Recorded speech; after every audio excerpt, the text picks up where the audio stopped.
जय झूलेलाल। निरंतर 25 मार्च से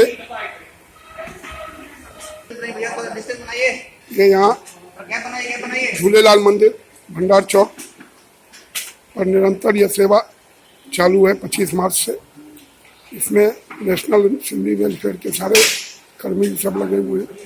इसमें कुणाल बजाज हैं, मुकेश गंगानी जी हैं, राकेश जितेंद्र जी हैं, दिलीप भोयानी जी हैं, निर्मल कुमार गुप्ता है, विजय कुमार है, गगन भोयानी जी हैं, रतन कुमार हैं और हमारे बुजुर्ग श्री चरणदास भोयानी जी भी हैं।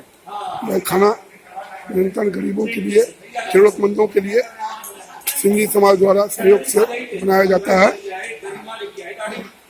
आप देख रहे हैं कि आज चावल और तड़का बना हुआ है और ये बहुत ही साफ सुथरे तरीके से बनाया और हाइजेनिक तरीके से पैक किया जाता है और ये पैकिंग तैयार हो रही है।